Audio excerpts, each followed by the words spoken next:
നമ്മുടെ ശരീരത്തിന്റെ ആരോഗ്യം നിലനിർത്തുവാൻ നാം വളരെ ശ്രദ്ധാപൂർവം കാര്യങ്ങൾ ചെയ്യുന്നവരാണ്.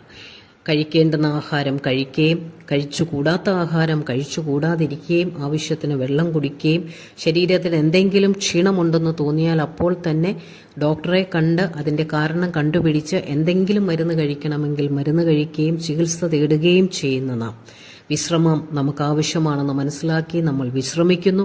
എക്സസൈസ് ആവശ്യമാണെന്ന് മനസ്സിലാക്കി നാം എക്സസൈസ് ചെയ്യുന്നു. എന്നാൽ ആത്മീകമായി വിശ്വാസത്തിൽ ആരോഗ്യമുള്ളവരായി തീരാൻ നാം എന്തൊക്കെ കാര്യങ്ങൾ ചെയ്യുന്നുണ്ട്?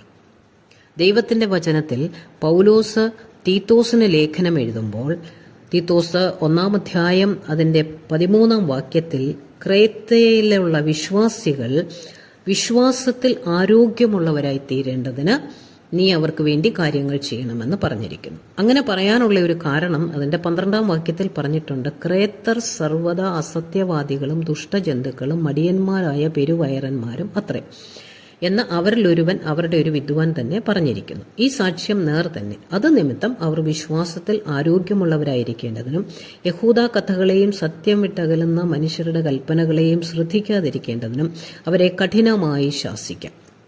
വിശ്വാസത്തിൽ ആരോഗ്യമുള്ളവരാകണമെങ്കിൽ നമ്മൾ അസത്യവാദികളാകാൻ പാടില്ല, മടിയന്മാരാകാൻ പാടില്ല, ഭക്ഷണപ്രിയരാകാൻ പാടില്ല, അതേപോലെ തന്നെ സത്യം വിട്ടകലുന്ന മനുഷ്യരുടെ കൽപ്പനകൾ ശ്രദ്ധിക്കുന്നവരാകാൻ പാടില്ല. നമ്മൾ വളരെ ചിട്ടയോടെ ഒരു വിശ്വാസ ജീവിതത്തിൽ ആരോഗ്യമുള്ളവരായി തീരുവാൻ ദൈവവും നമ്മെക്കുറിച്ച് ആഗ്രഹിക്കുന്നു. അങ്ങനെ നാം ജീവിക്കുവാനാണ് ദൈവം നമ്മളെ വിളിച്ചിരിക്കുന്നത്. നമ്മളുടെ ഭൗതികമായ ആരോഗ്യം എത്ര സൂക്ഷിച്ചാലും മരണം നിശ്ചയമാണ്. എന്നാൽ നിത്യതയ്ക്കായിട്ടുള്ള ചവിട്ടുപടികൾ കയറി നാം മുമ്പോട്ട് പോകുമ്പോൾ നമ്മൾ ഏറ്റവും നന്നായിട്ട് വിശ്വാസത്തിൽ ആരോഗ്യമുള്ളവരായി തീരാൻ ദൈവം നമ്മളെ സഹായിക്കണമേ എന്ന് നമുക്ക് പ്രാർത്ഥിക്കാം. അതിന് വിട്ടുകളയേണ്ടിയ പല കാര്യങ്ങളുണ്ട്. അതെല്ലാം നമ്മൾ വിട്ടുകളയുകയും സ്വീകരിക്കേണ്ടിയ കാര്യങ്ങൾ സ്വീകരിക്കുകയും ചെയ്യാം. തെറ്റു വരുമ്പോൾ ഏറ്റുപറഞ്ഞ് ഉപേക്ഷിക്കാം. എക്സസൈസ്, ദൈവത്തിന്റെ വചനം നമ്മളിൽ വായിച്ച് ധ്യാനിച്ച് അതൊരു എക്സസൈസാക്കി മാറ്റാം.